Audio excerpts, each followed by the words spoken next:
Hello everyone, today we're going to talk about behavioral testing. This is the fifth talk in the interpretable NLP series.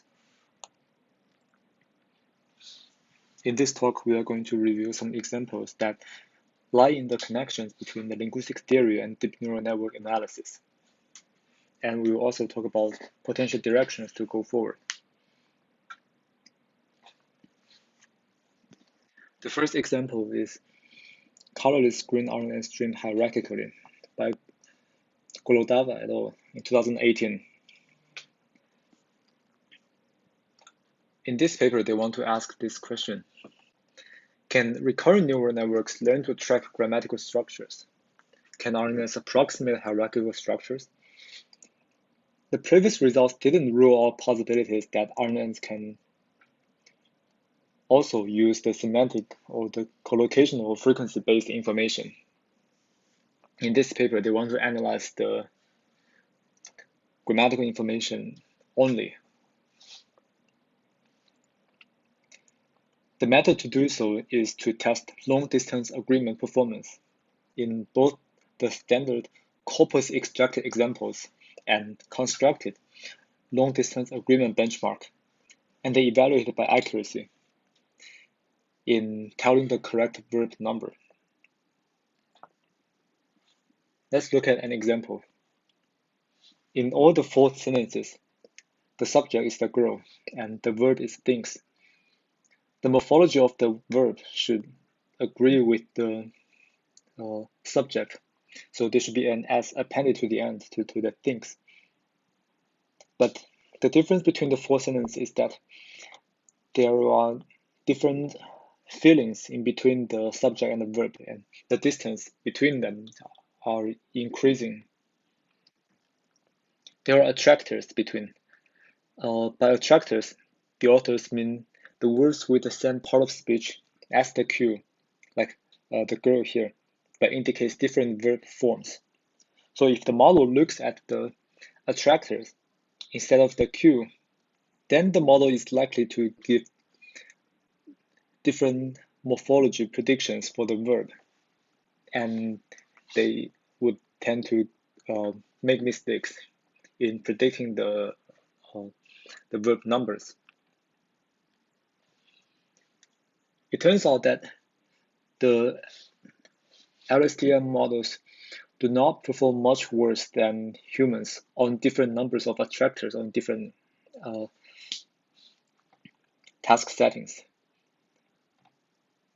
On the original sentences, although the average for the LSTMs are slightly lower than the humans, the variance are high, and it's hard to tell the difference between them. In the non-sentence examples, the authors use the same morphology but replace the words with random words. So the sentences are semantically meaningless. Regardless, you can still predict the morphologies of the verbs by following the grammatical rules. So another observation is that as the number of attractors increase, the performance of LSTM decreases faster than the performance decrease of humans. But regardless, when there are 2 attractors in sentences, the human subjects and LSTM's performance do not differ by too much. Now let's look at Blimp. It's targeted syntactic evaluation of language models by Marvin and Lizan 2018. This is a popular paper. They automatically construct a large number of minimally different pairs of sentences. The dataset can be used to evaluate language models by classification, i.e. tell apart which one of the sentences is correct syntactically. Let's look at some types of sentence pairs. They also cares about subject-verb agreement. In each row, there are 2 examples, and the start option is grammatically incorrect. For example, the subject-verb agreement within a sentential complement. The bankers knew the officer smiles because the verb smiles describes the movement of the officer. We should append the s to smiles. So smiles is correct, smile is incorrect. An interesting example is the case where there are multiple verbs describing the same subject. The sentence is smiles and laughs. So both smiles and laughs are the actions of the senator. So there should be s in at the end. The authors also considers a lot of additional cases for the object-relative clause. No matter whether the subject and the verbs are relying across an object-relative clause or within a clause, or whether that clause contains the that or not, the subject and the verb numbers should agree with each other. Reflexive anaphora is another interesting example. The anaphora, like themselves or himself, herself, should agree in number and gender with its antecedent, like the senators or the bankers. No matter whether the reflexive anaphora occurs in a simple sentence or a complicated sentence, the agreement should hold true. Negative polarity items is a very interesting and important phenomenon that they consider.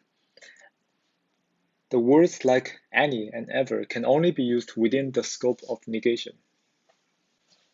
For example, no students have ever lived here. The negative noun phrase no dominates the whole sentence, and the ever, because it's in the scope of negation, can be used here, no problem. But if you replace no with most, then this whole sentence is not in the scope of negation. Then the word, the MPI ever is very weird here. In a more complicated sentence, no authors, that is security guards like, have ever been famous.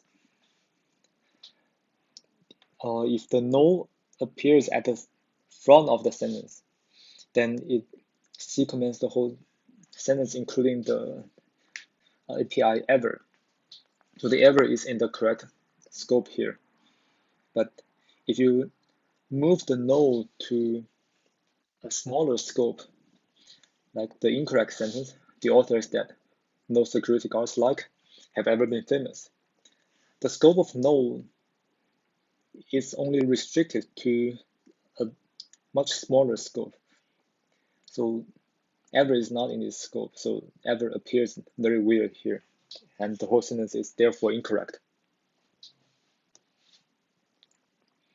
In the experiment, they tested RNN, multitask, n-gram models, and humans.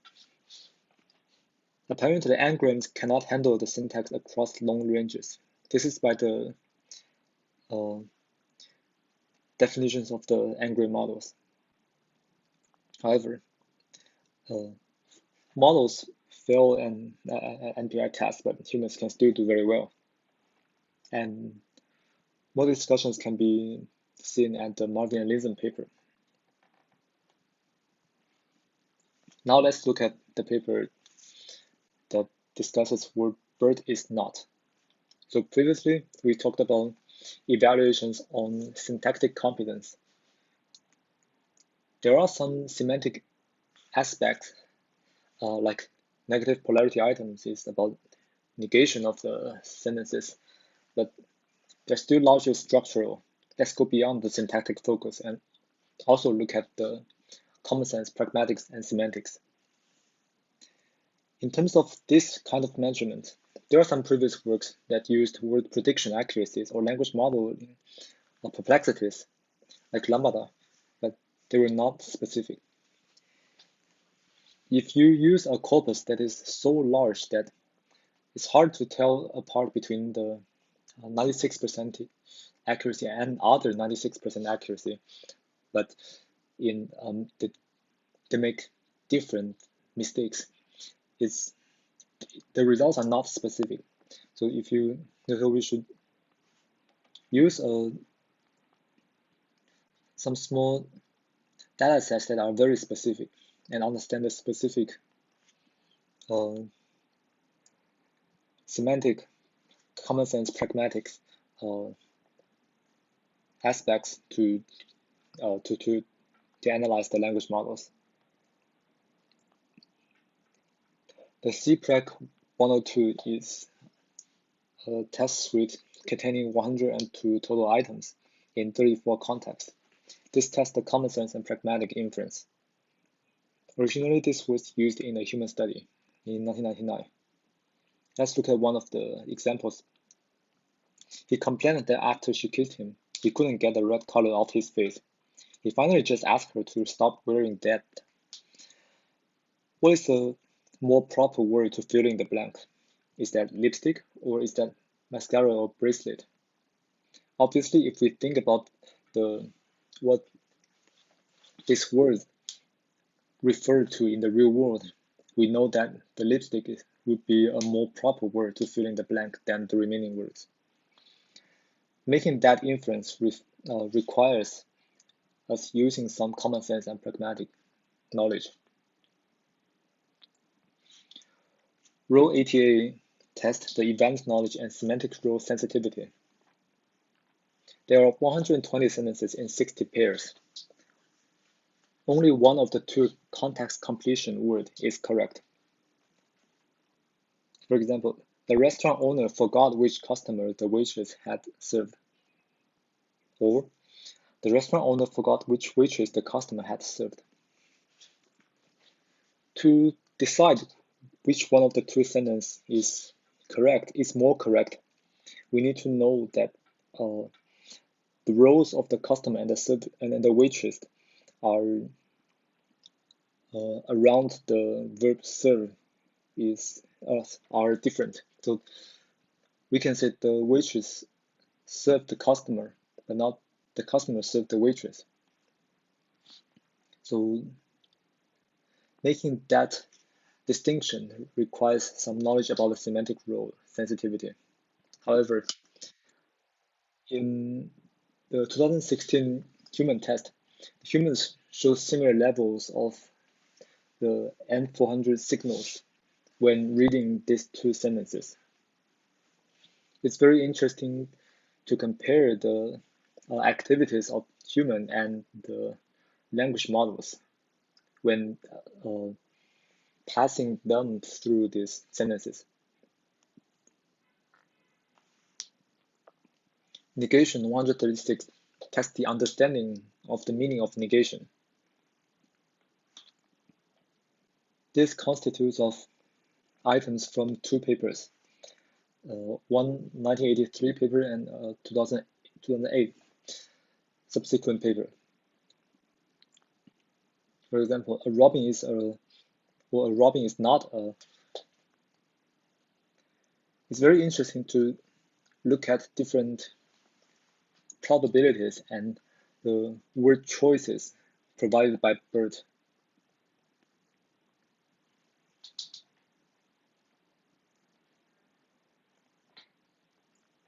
So we previously mentioned that this paper used three analysis methods.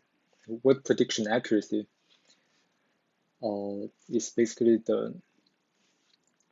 how correct they are able to predict the words that should be filled in the blank. And sensitivity testing is used to tell apart how the predicted probabilities are different between different choices of the candidates.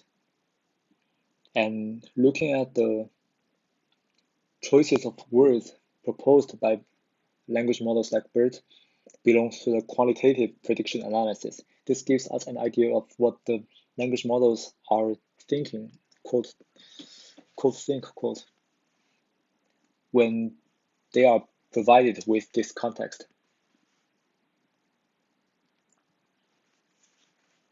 Recently, Checklist proposes 3 types of task-agnostic methodology for testing NLP models. The minimum functionality test has its idea originally from software engineering testing. This involves simple test cases designed to target a specific behavior. The test cases are generated by filling the templates. For example, negation word, verb, the thing. Like, I am not eating the meal, or I didn't go to the school, or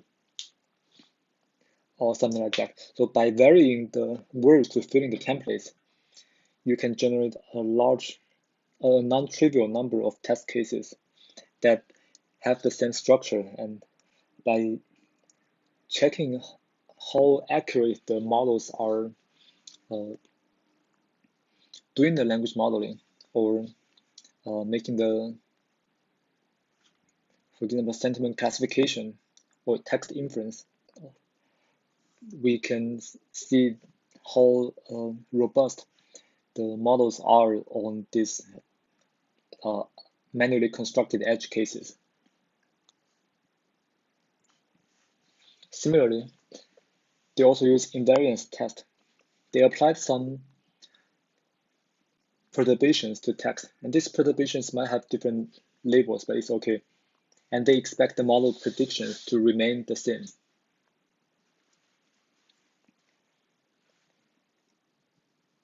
As some examples, they add randomly generated URLs and handles to tweets.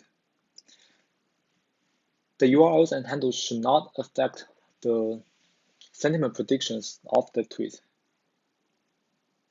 And they swap one character with its neighbor, which is a common typo. And in NER, name entity recognition, they switched locations. Because the switched locations is still a location, so the name entity recognition should still point out these entities. This should not change the predictions. However, as the authors found out that some models, even some commercial models, they were not able to keep to maintain 100% robust under this test. Another type of test is directional expectation test. They ask some perturbations to the input with known expected results. The predictions of the models should not change too much. For example, they append some positive or negative phrases. The sentiment should not go up or go down by a value that's larger than threshold.